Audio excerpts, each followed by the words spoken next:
excuse the gloom, but none may know of this meeting. Welcome to MojoPlays, and today we're taking a look at every Elder Scrolls game ranked.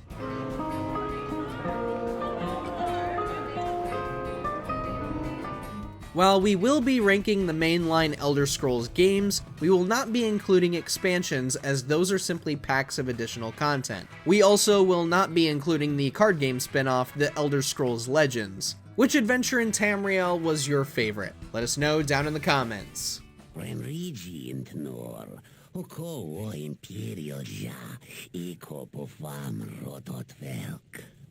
You should know you got me the job. Before we begin, we publish new videos all week long, so be sure to subscribe to MojoPlays and ring the bell to be notified about our latest videos. Number 9. The Elder Scrolls Blades. After everything Bethesda had learned from the success of Fallout Shelter, you would think the company would know exactly how to make a fantastic free-to-play Elder Scrolls game. Alas, our expectations were scorched like a meaningless Imperial outpost. Blades was unabashedly egregious in its monetization, forcing players to endure timers on unlocking chests unless they forked over some cash.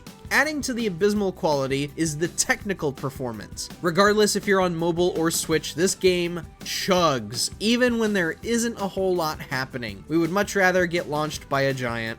Number 8. The Elder Scrolls Arena.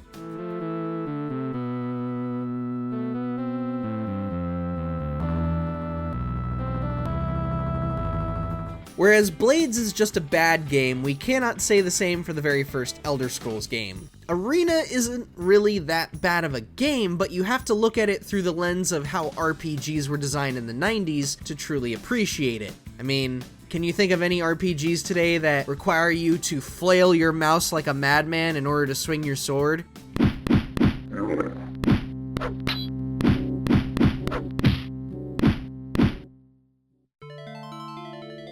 By today's standards, however, this game has not aged well in the slightest. We aren't pointing to the visuals, mind you. It's really the UI and controls that make it feel like a chore to play. Again, what other RPG makes you flail your mouse around like a madman just to swing your sword? Trust us, we're glad this title is still widely available to play on modern hardware, but do we want to play it to completion? Not really, no.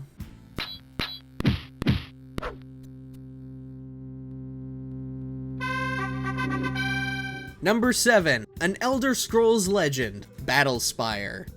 What? Man-flesh? It talks? What wants it? To really enjoy Battlespire, you have to be in somewhat of a specific mood where you don't care about story, lore, and the like. If all you want is some dungeon crawling and combat, then sure, Battlespire is your game. It's a game focused much more on level design and combat, and more often than not, it does it very well. Plus, the online multiplayer was an interesting window into the future of Elder Scrolls. Overall, Battlespire is worth checking out, just don't expect any kind of deep and interactive story here. You need to be here for gameplay and only gameplay to really enjoy this. Why me? Hates man can jabber jabber. Number 6. The Elder Scrolls Adventures, Redguard. Brennan, can I have a minute? Anything for your like, Tyler. Redguard is truly the black sheep of the franchise, borderline unfairly so. Simply put, it was weird in how it stripped character creation to tell a story that Bethesda wanted to tell. Yeah, not something fans had known the franchise for, and probably the reason why it was such a commercial failure. Thing is that this shift in narrative design doesn't make the game flawed. The whole wild world, the elf kingdoms, and the beastlands. Waits to see what finally happens here in the last land of men. Redguard is a neat stray from what we'd expect with its third-person perspective and fully fleshed out story. We can certainly understand how Redguard's more restrictive and linear style might be a turnoff for most RPG fans, or most Elder Scrolls fans in this case, but this is very much a matter of don't knock it till you try it. Greetings, stranger. What can I do for you, friend? The question is, what can I do for you? Number 5. The Elder Scrolls II, Daggerfall. Now, my champion, rest well this night. For tomorrow you sail for the kingdom of Daggerfall. The thing about Arena was that it was simply Bethesda trying to get a foothold on a somewhat traditional RPG. What that looks like, how it plays, the whole 9 yards. Daggerfall was where we started seeing Elder Scrolls distinguish itself in the market. Here, the scope had been massively inflated to include thousands upon thousands of different landmarks to discover. But the biggest draw was the character customization, a piece of the pie most other RPGs had that the first Elder Scrolls kind of didn't. And the way it was handled allowed you to build your own class as you progressed in the game.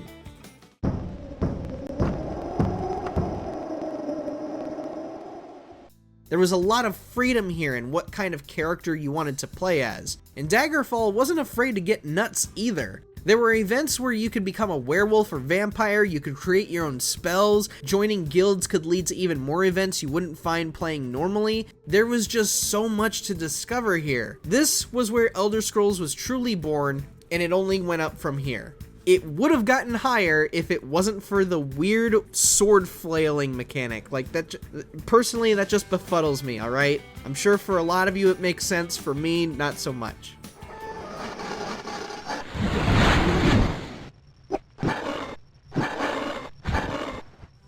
Number 4, The Elder Scrolls Online.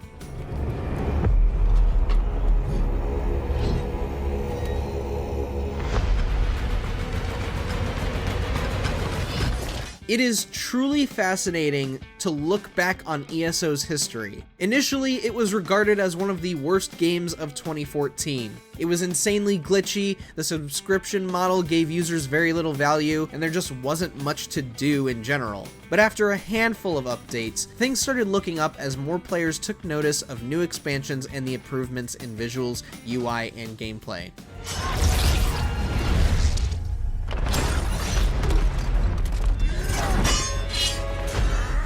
Now, ESO is worthy of being called a fantastic online game today with its massive amount of content, its amount of player freedom, and just so much you can do between PvP, quests, the like, good lord, is there any end to this game?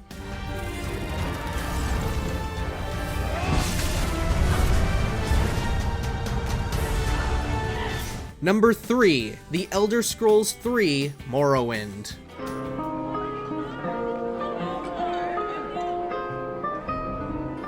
Now, we know that Morrowind was sort of that start of the Bethesda reputation, but what games didn't launch a bit buggy in the early 2000s? Can you name one? Morrowind was another step forward for Elder Scrolls to become fully realized thanks to the advancements of 3D graphics. Environments and character models came in greater detail. I will kill you quickly. The Tribunal and Blood Moon expansions made the game even better by including quality of life improvements such as quest sorting, a new AI, whilst also reintroducing ideas from Daggerfall such as werewolves. And the weirdest yet coolest part? You can just softlock your game by being a madman and just offing characters you don't like, even if they are key to the main quest. There was that much freedom. The only major complaint is just how empty Morrowind can feel when moving from town to town. It's kind of creepy. Yes? You've got my ear. Yes, Let's sir. hear it. Number 2, The Elder Scrolls 4: Oblivion. Imperial criminal scum like you give the Empire a bad name, you see. You're an embarrassment. Prior to a specific release that you've probably figured out by now as our number 1 entry, Oblivion was absolutely a force to be reckoned with. No other RPG had come close to accomplishing what Oblivion did at the time. Fast travel, full voice acting for every character in the game, taking full advantage of the Havok physics engine as well as the capabilities of the Xbox 360 and PS3, smarter AI and enemies and NPCs, and a refined focus on keeping the pacing even, engaging, and entertaining. You. I've seen you. Let me see your face. You are the one from my dreams. The use of procedural development to create the world was done with finesse and care, making sure you knew exactly where in the game's world you were without necessarily needing a map for reference. Plus, it's got Patrick Stewart in it. I can go no further. You alone must stand against the Prince of Destruction and his mortal servants. He must not have the Amulet of Kings. Number 1, The Elder Scrolls V Skyrim.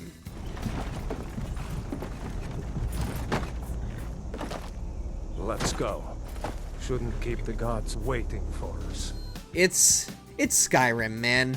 Whether you think the game has aged gracefully or poorly, Skyrim remains the best in the franchise. Just simple as that. From character builds to skill trees to dialogue, this game gives you so much room to interact with it and experience the world the way you want to. The amount of agency given to you is almost unfathomable, which makes it really hard to believe the game was only made by roughly 100 people. On top of that, the score is impeccable, and every time you boot up the game, there is an adventure waiting for you, whether that be in main quests, side quests, personal missions, errands, gathering collectibles, anything.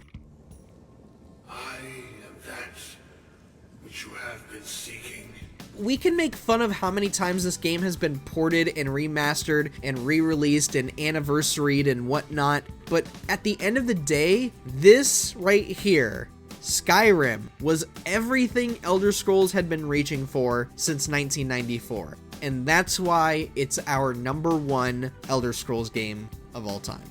Oh, this will take time to decryptify.